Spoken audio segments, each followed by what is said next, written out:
If you could quit your job and pursue your hobby full-time with financial security, what hobby would you pursue? I'm actually retired and living on a modest pension, debt and mortgage free, so I am now able to pursue my hobby of being happy. I discovered a few years ago that my ambition, as written in my high school yearbook, was to be happy. I happily read up on the latest news every morning while sipping my fresh brewed coffee. I happily cook and bake and try new recipes and eat food that isn't processed. I happily started taking art classes and learning about sketching and acrylics and watercolors. I happily wake up without an alarm clock, which means when I've had enough sleep. I happily embrace each day and feel grateful that I found and reached this point in my life.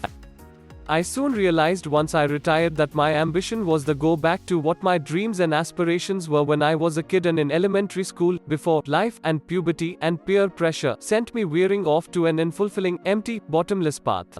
Still appreciate hitting near bottom because it now makes me appreciate what I've now got. Life is good. I love my life. I'd probably move to the mountains and open a barbecue shack. Like literally a bare bones place that operates in the summer only. Maybe some canopies for people to eat under, but that'd be about it. I'd love to do what Andrew Zimmern does with bizarre foods. I love traveling and eating new things.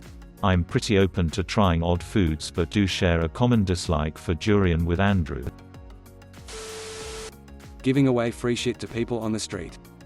Ice cream, balloons, shoe shines, corn dogs, car washes, small phone chargers, etc. **edit***. Didn't expect for this to blow up. For those of you who said it's not too late to start this, very true. I have done small gestures like this in the past, like driving around passing away free milkshakes with friends to strangers on the street. Even topped it off with whipped cream. Also did a free car wash, although I just mass texted everyone in my phone to come to my house if they wanted a free car wash. Ended washing about 20 with the help of another friend, and most people didn't have time to wait around all day.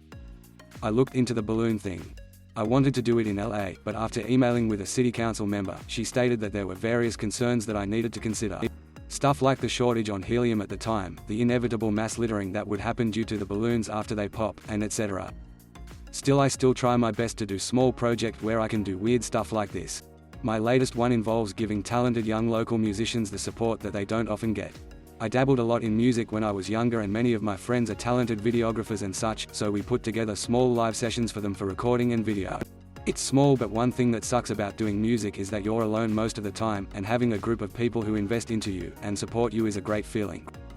I didn't mean to toot my own horn, but I simply mean to say that we can all do something to make the days of people around us better. Music. I wouldn't even care if I made a career out of it. If I had the time, I could actually finish writing a damn song. I would love to write all day every day. It would give me time to make something that wasn't a steaming pile of garbage. Traveling, I would probably visit every country. I'd start a cat rescue. I could spend my life petting cats and making sure they get good homes. Driving around for no reason.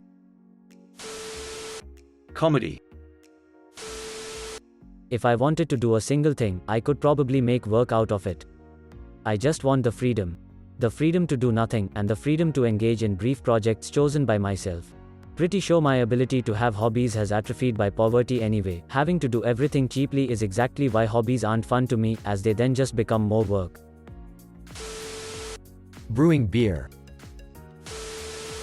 Run an RPG board game store. Woodworking. It is a very useful skill. You could craft stuff for yourself, redecorate your house, try to be innovative and create something new, make gifts to everyone you like. Side note, I strongly recommend people looking to pursue this kind of lifestyle to pay a visit at our Financial Independence. Start a used bookstore. Collect rare, out-of-print books, learn how to restore, rebind the really old ones, and sell them along with regular used books. There will probably be an espresso machine, comfy couches and chairs, and a friendly dog. Writing cool software. Oh, wait, that's my job. Don't tell my employer. Race car driver.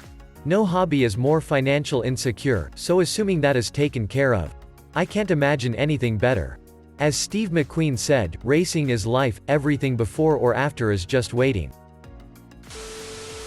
Can't quit your job if you ain't got none in the first place. Ragtime music.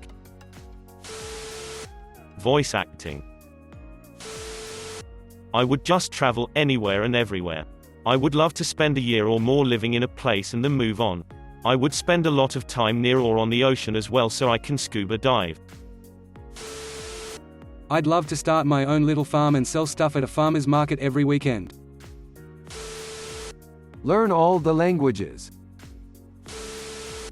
I'll become a blacksmith. I love the idea of making swords, axes, armors and all sort of cool stuff. Also, I would love to open a restaurant. Both would be great.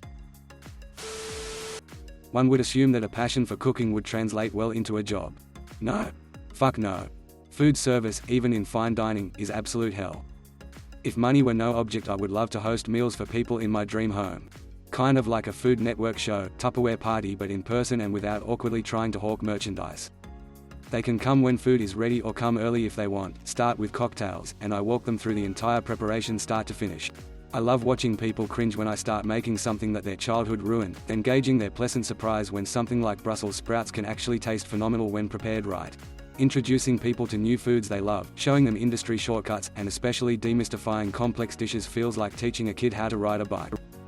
Oh well, back to minimum wage reality. Farming. We have a bit of land with our house now, been able to use some of the free space to grow potatoes, peas, rhubarb, raspberries, and zucchini. I grew up in a farming town, working on fields and in greenhouses.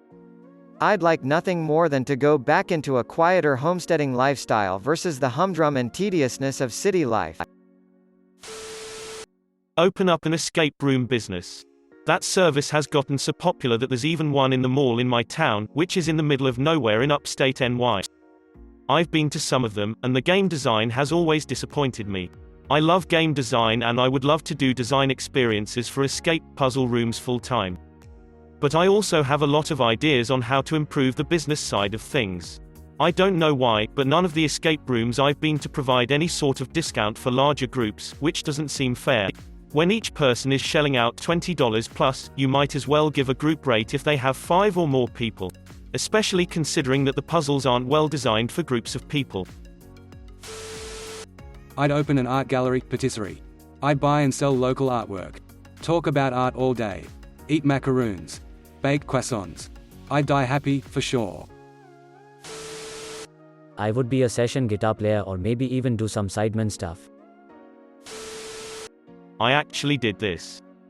I used to make costumes on the side for fun, having been sewing since I was 14. Now I'm a stitcher for WDW. Edit, ha. I am not a stinky sewer, I swear. Consider subscribing.